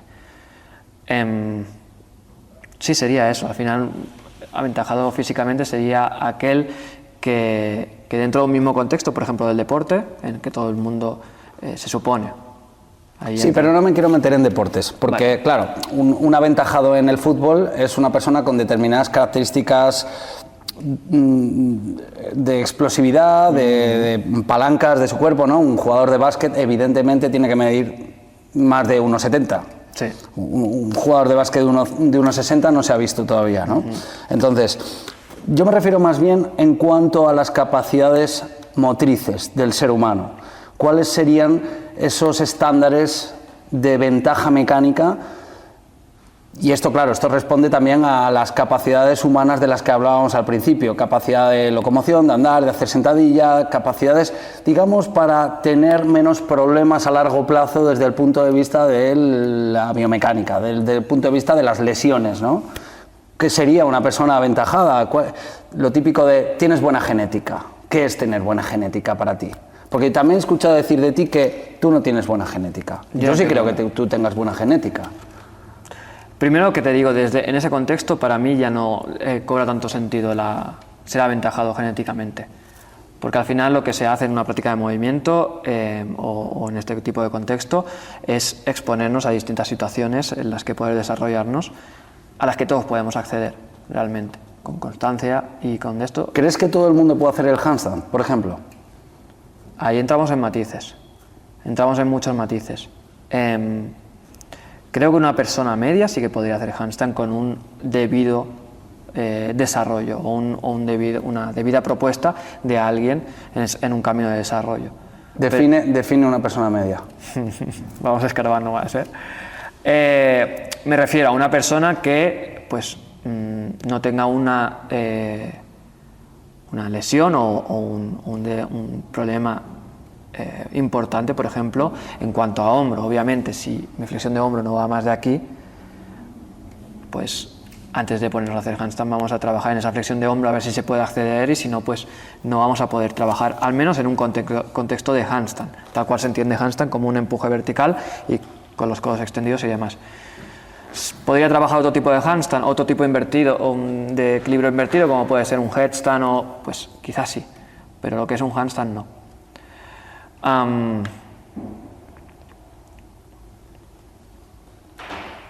Es que es muy buena pregunta, ¿eh?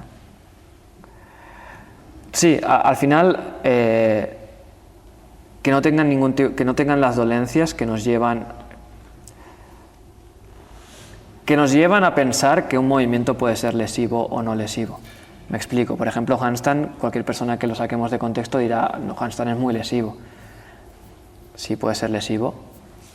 Depende del contexto. Me estoy yendo demasiado por la rama. No te estás yendo. Depende del contexto. Yo te sigo. Depende del contexto donde te coloques, depende de con qué herramientas o recursos dispongas a la hora de exponerte a handstand, pero realmente puede ser un trabajo bastante seguro.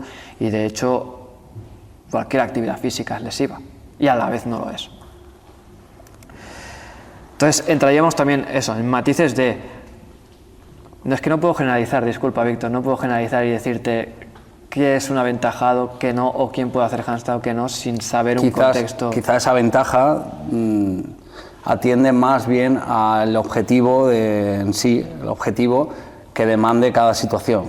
Sí, es decir, podría ser una... Sí. Yo me encuentro a menudo personas que tienen una rigidez facial brutal, sí. Y esto es genético, es tal cual.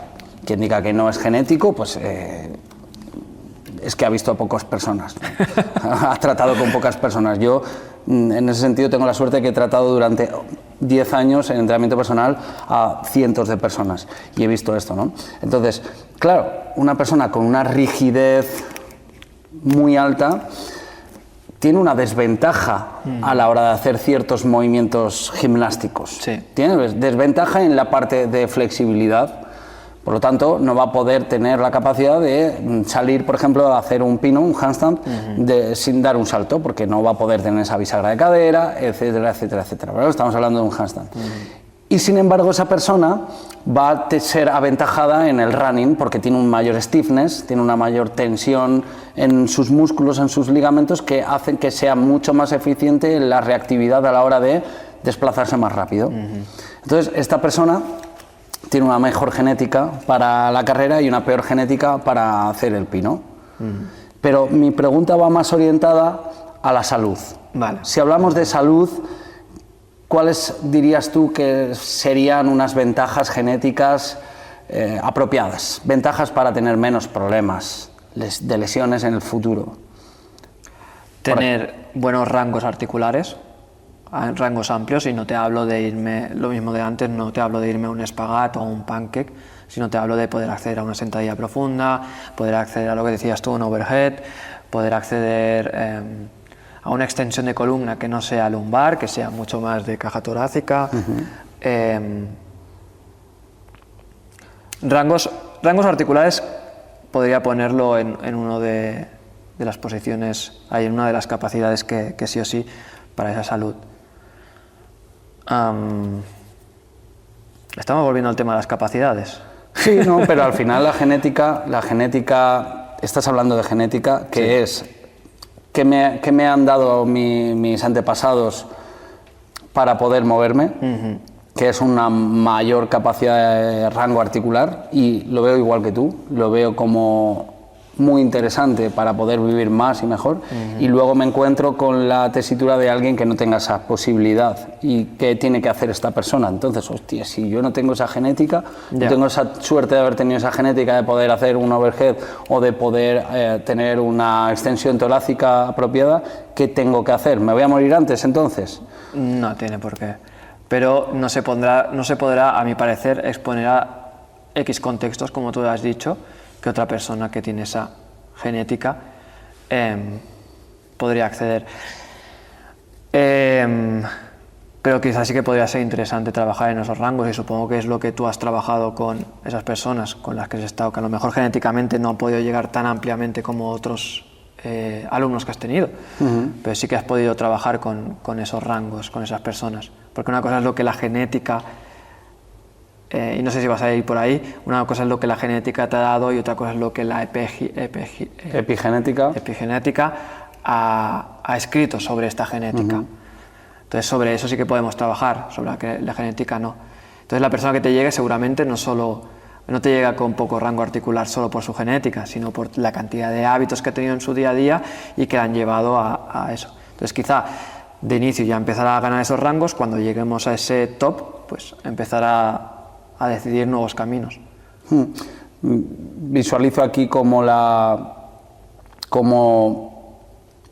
debemos utilizar esa epigenética en el sentido de mejorar nuestras capacidades para dirigirnos hacia determinadas habilidades finales, como puede ser hacer un snatch con barra, la gente que haga CrossFit, o que quiera hacer una dominada o un handstand. Para poder acceder a esas habilidades finales tienen que primero acceder a esos rangos articulares, y para eso tienen que trabajar en su epigenética, más con un foco en su mejora estructural que con un foco en joder, no soy aventajado genéticamente y por lo tanto no puedo hacer un handstand o no puedo hacer un snatch, ¿no?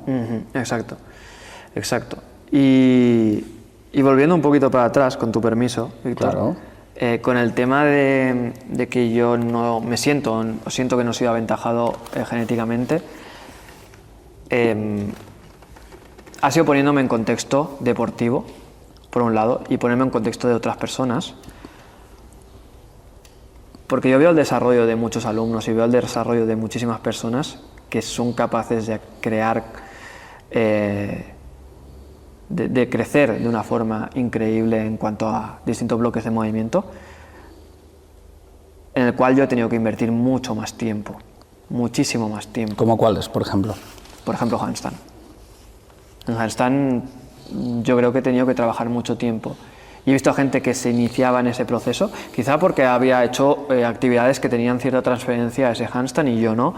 Pero ver cómo hay gente que se sube a la pared con suavidad, que es lo que buscábamos hoy en casi todo, y como yo cuando me subía a la pared rompía la pared sin tener la capacidad de entender cómo podía ser más suave, por ejemplo, o mucho menos cómo me podía equilibrar estando sobre las manos con ese poco control. ¿Cuántas horas has destinado al handstand? No sé. ¿Cuántas horas practicas a la semana en handstand? Aprox. 12. 12 horas de handstand. Sí. Wow. Entre 10 y 12 horas. 10 horas y 12. Bárbaro. No handstand, sino también lleva implícito la preparación para pero sí. Hay que decir que practicar 10 horas a la semana de handstand son 40 horas al mes, que son unas cuantas, no voy a hacerle la cuenta, ¿vale? Porque no soy de matemáticas, pero son unas cuantas horas. Donde quiero llegar es a que me has convencido en que no sé si tendrás mejor o peor genética para ello, pero me has convencido de que te has ganado lo que tienes en el handstand. Y esto es un mensaje para la gente, ¿eh? Es decir, esta pregunta hacia ti, hacia lo que has conseguido, hacia tu esfuerzo y hacia si tienes o no genética, es un mensaje de declaración de intenciones para el mundo, hacia dónde, qué es lo que tiene que hacer, cuál es el camino para conseguir las cosas, ¿no? Sí, totalmente. De hecho, es un poco lo que busco. Al final, considero que no soy excepcional, no soy una persona que haga, o sea, puede ser que haga cosas que se salen de lo común, pero no soy una persona ni por asomo que se salga de la media, ni por asomo. Al final es solo curiosidad. Todo se resume en la curiosidad. Y esa curiosidad es la que me lleva a practicar 2 horas handstand al día y la que me lleva a los otros procesos en cuanto a movimiento. Pero al final es curiosidad. ¿Y cómo tendría que entrenar una persona que no tenga 2 horas al día? Muy buena pregunta. ¿Para qué? Para tener salud.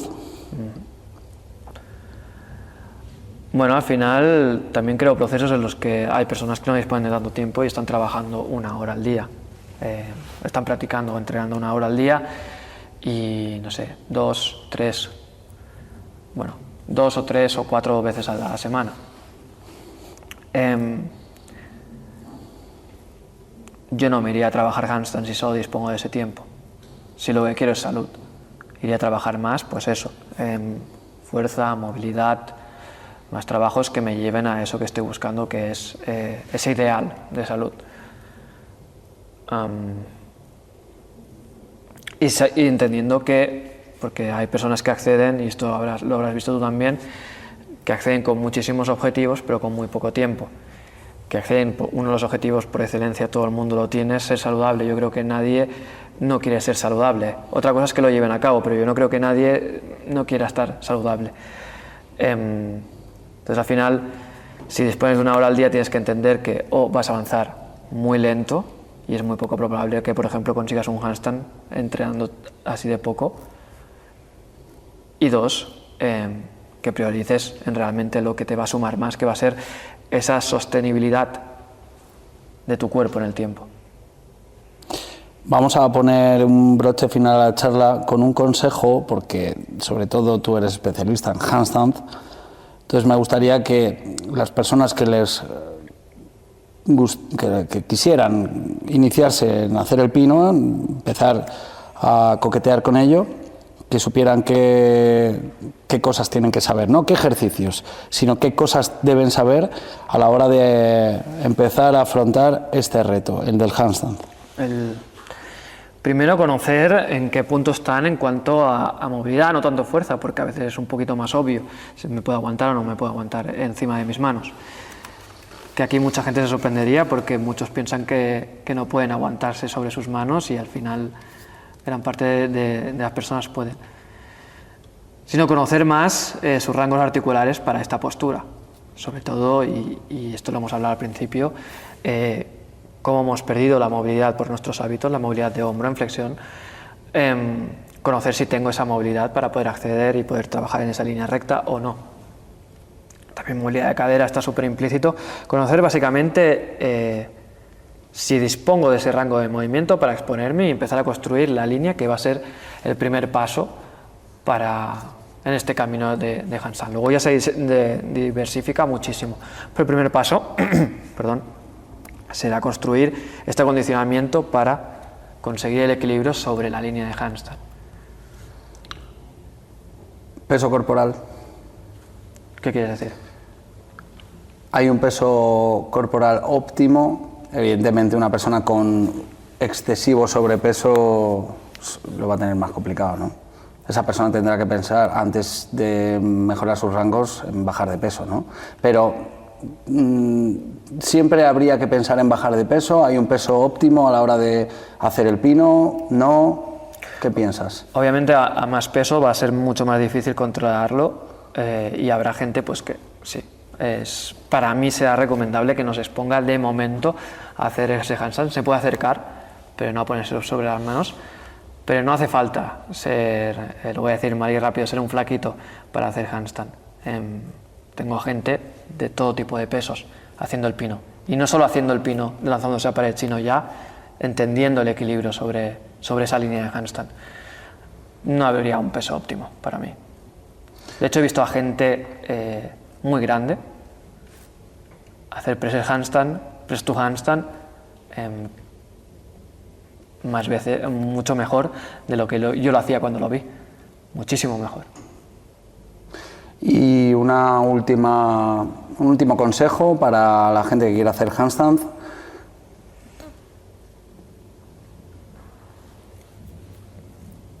Buscar cosas que tengan que saber. Iba a decir, buscar a alguien que te ayude. Realmente es un proceso bastante técnico, es un gesto bastante técnico, disculpa, y es un proceso en el que necesitas que alguien te guíe, sí o sí, sea en forma de clases, en forma de tribu o en forma de profesional, pero tienes que buscar a alguien que te guíe en este proceso. ¿Dónde pueden entrenar contigo? Estamos en Mataró ahora mismo, haciendo la escuela presencial, creando ya nuestro centro. Estamos también online, escuela online, donde ya hay un trabajo más personalizado. ¿Cómo te pueden encontrar online? En movementspirit.com o en el Instagram de Movement Spirit. Vale. Y luego los eventos que vamos dando, como el maravilloso evento que hemos hecho aquí en T-Center. ¿Tienes alguno más previsto? Sí, tenemos en Valencia, País Vasco, en Vizcaya, en Málaga,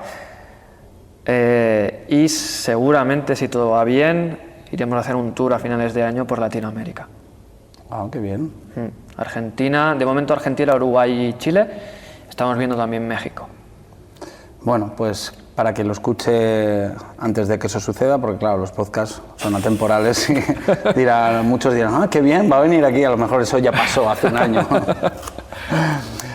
Eric, querido, muchísimas gracias, una maravilla de charla, nos hemos sumergido muy profundamente en el movimiento, la filosofía, yo he disfrutado mucho, espero que las personas que nos han estado viendo también lo hayan hecho, y me gusta siempre, antes de terminar, que ya hemos acabado nuestra charla, darle la oportunidad a alguien del público a ver si tiene alguna pregunta, alguna duda que pueda resolver Eric, bueno, o yo, si tenéis alguna pregunta para mí, pero aquí el invitado, el protagonista eres tú.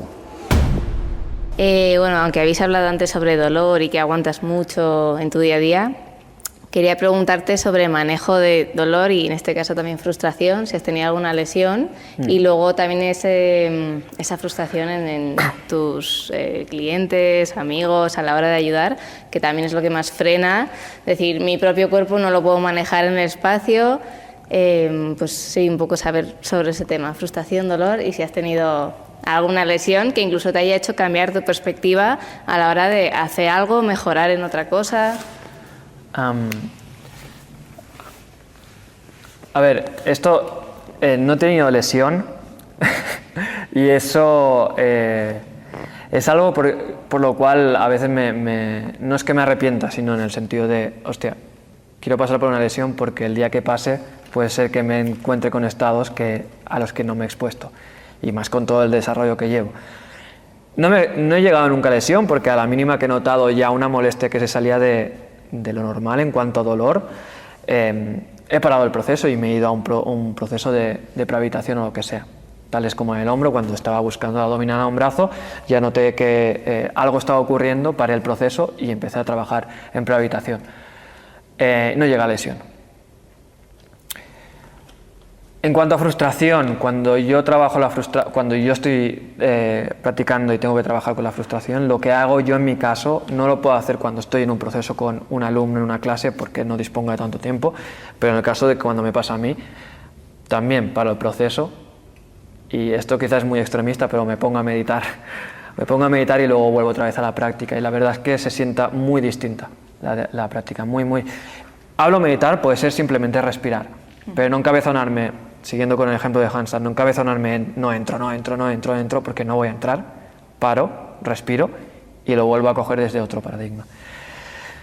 ¿Cómo lo gestiono con los alumnos? Por suerte, lo que yo me he encontrado es que las situaciones que hemos ido creando se han creado desde un espacio en el que no se ha visto tan presente la frustración. Al final siempre hay, interna o externa siempre hay, pero no se ha creado un extremo muy grande en cuanto a frustración. La forma en la que solemos trabajarlo es o al acabar la clase lo comentamos, o en la misma clase también les invito a que paren un momento el proceso y se pongan a respirar, pero no puedo hacer un trabajo tan largo como cuando lo hago yo. Esas son las formas en las que yo lo abordo. Desde ahí, y algo que no ha salido, que me hubiera encantado que saliera en el podcast, diario. La práctica de un diario y escribir un diario, porque al final el poder expulsar todo aquello que estoy sintiendo dentro, una, me hace que lo expulse, dos, me hace verme con perspectiva y ver qué está ocurriendo y tratarme a mí mismo como un alumno, igual para el otro alumno verse a él mismo y no tener ese autodiálogo tan nocivo que solemos tener. Sería un poco los consejos. Bueno, es tu manera de gestionarlo, que al final tú transmites lo que sabes y bueno, pues me parece guay. Era mi pregunta. Claro. Antes del podcast, has dicho que, claro, tú no te ibas a dedicar en realidad al movimiento. Habías estudiado audiovisuales o que estabas estudiando. ¿En qué momento te da, así de forma breve, o sea, cambias la mentalidad de decir, quiero ayudar a la gente a que se mueva mejor? ¿Y qué pasos llevaste un poco hasta donde has llegado y dónde vas a llegar? Porque todavía te queda recorrido. Entonces, porque yo estoy flipando con cómo te has movido hoy, tal, lo que nos has enseñado. Y era un poco así de forma resumida, porque como no habéis hablado muy bien en el podcast de tu inicio y tal, pues era un poco... Si lo puedes explicar. Aunque, ¿cuándo te hizo el clic? Porque es que a mí me ha chocado me iba a dedicar a audiovisuales y ahora estamos aquí en un taller de movimiento, ¿sabes? Es como ¡boom! Al final, lo que le ocurre a muchísima gente, que es entras en un punto de saturación y es cuando te hace el clic. Se ríe Víctor. Al final, el dolor siempre nos suele llevar a un punto de saturación. Otra cosa es que lo apartemos, pero cuando escuchamos el dolor siempre nos acaba llevando a un lugar donde poder ir a hacer ese clic que comentabas. En mi caso fue que estaba trabajando en audiovisual, yo me saqué la carrera entrando en audiovisual por el audio, no por el visual, y acabé trabajando para visual, pero no en la parte guay de vídeo, sino en la parte no fea para mí, de diseño gráfico, y un poquito más feo para mí, de publicidad, en la que las cosas eran: te lo pido hoy, pero esto es para ayer. Entonces era un ritmo muy frenético. Por circunstancias de la vida me hice encargado de un departamento, era publicidad física, me hice encargado de un departamento y a un equipo y entré en saturación, tanto por ese estrés como porque no me movía ni por asomo. Engordé bastante, tampoco os imaginéis que me puse muy grande, pero de normalmente pesar, yo estaba muy delgadito, en esa época 65 kilos, pasé a 84 kilos. Entonces fue ese punto de saturación hasta que un amigo de mi esposa me dijo: ¿por qué no te vienes un día a escalar? Y ahí me obsesioné con la escalada. Fue como la forma de descargar todo eso que no estaba sabiendo gestionar en la empresa. Desde la escalada me encantó, me flipó, empecé a indagar otros métodos, me metí en paleotraining, ahí también empecé a a indagar y también por circunstancias el socio se separó de su otro socio y me propuso dar clases ahí, a la vez que me formaba y enseñaba. Y luego a partir de ahí ya quise indagar más, ya me descubrí AIDO y ya fui haciendo otras certificaciones y avanzando por esto. Y ya dejé completamente el trabajo de diseñador gráfico, pero hubo un proceso, estuve un tiempo en el que estaba trabajando de diseñador gráfico, llevando mi práctica de 4 horas diarias que me proponía AIDO y dando clases de esto. Y he de decir que lo recuerdo como una época preciosa, porque el hecho de toda la carga de trabajo de la publicidad, luego ir a enseñar, que descubrí que era mi pasión, e ir a practicar era un auténtico regalo. Y a pesar de que empezaba a las 7 de la mañana y acababa a las 10 de la noche, fue una época preciosa, preciosa. Guay. Nada, pues era eso solo. Gracias. Gracias. Muchas gracias. Yo sé que me he incorporado un poquito más tarde, pero vale. Como persona que tiene 0 nivel en pino, o sea, no sé hacerlo, ya el hecho de invertir me da miedo. Mi pregunta es un poco simple quizás, pero bueno, cuando yo le pregunto a gente de mi entorno que sabe hacer el pino, que cómo me puedo quitar el miedo al pino, todos me dicen que es cayéndome. Entonces mi pregunta es, ¿eso es un mito o es una realidad? O sea, ¿se me quitará el...? A ver, sé que se me va a quitar el día que lo empiece a hacer, pero el hecho de caerse hace que se te quite un poquito más o le cogen más miedo aún. Buena pregunta, ¿no? Depende de la caída también. Habrán caídas que no te van a hacer perder el miedo. Hay parte de razón, cuando empiezas a salir de la pared, que lo que tienes que buscar es generar una situación de caída para ver que tu cuerpo se va a organizar para que no caigas de espalda, sino que vas a caer siempre por un lado. Aún así, no creo que ahora mismo, por lo que me dices, estés en ese proceso. Tú estás en proceso de entrar en la pared, ¿verdad? Sí. Se puede crear situaciones mucho más seguras a la hora de lanzarte a la pared, en las que no tienes que ir a buscar caerte, y en las que puedes trabajar con alguien que te asista y te suba para que tú sepas a dónde tienes que llegar. También para que tú confíes en tu cuerpo de que va a sostener el peso. Y una vez desde ahí, probar entradas, ir probando entradas, pero poco a poco, no hace falta que vayas directamente a subir. Pruebas con una pierna, con el objetivo de tocar con un pie. Cuando llegues a ese primer objetivo, el objetivo de tocar con los dos. Y luego el último objetivo de llegar. Que aún así no consigues llegar, pies elevados, y vuelves a buscar también igual pared. Al final también tendrías que ver, o la persona que te guíe tendría que ver qué tipo de movilidad o qué tipo de control tienes en handstand para crearte esos procesos, esas situaciones para poder llegar. Pero una de las mejores formas de superar un miedo es exponerte de forma progresiva a este, sabiendo cuáles son los lugares donde estás muy cómoda, los lugares donde estás muy incómoda y qué hay entre medio. Y en ese entre medio trabajar e ir incrementando este entre medio para irte poco a poco a esa zona donde ahora mismo no crees que puedas llegar. Vale, pues muchísimas gracias. A ti. Yo tengo ahí que añadir que va muy en la línea de lo que dice Eric, y es que antes que pensar en cómo vencer al miedo tenemos que saber por qué tenemos miedo, y siempre el miedo viene por una falta de información. Tenemos miedo a lo que no conocemos. Entonces, ¿cómo recibimos, cómo ampliamos nuestra información en base a ese miedo? Pues como está diciendo Eric, nos vamos a colocar en una posición que no sea arriesgada para nosotros, pero que salga de la zona de información. La zona de información es en la que estás tú ahora, sentada, es zona de información. La conoces, no tienes miedo porque la conoces, no la desconoces. Si la desconocieras seguramente tendrías miedo. Entonces, en el momento en el que tu cuerpo se posiciona en ese gesto donde no sabe qué hay, empieza a recibir información, y cuando empiezas a ampliar tu abanico informativo, empieza a reducirse el miedo, porque empiezas a conocer. Y entonces es ese proceso de amplificar información el que te va a hacer ir amplificando tus capacidades de movimiento. Muchísimas gracias a todos, al público, un fuerte aplauso para Eric. Y nos vemos en la hoguera.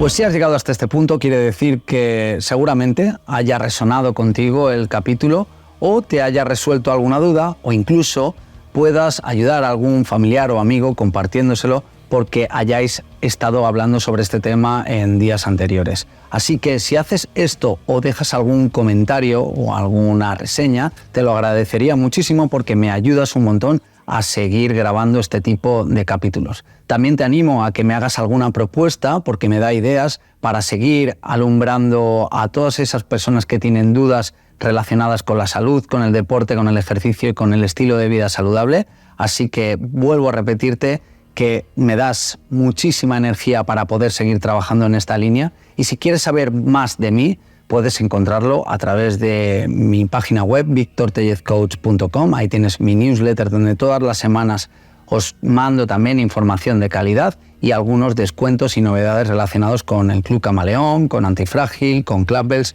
y mucho más. Muchas gracias.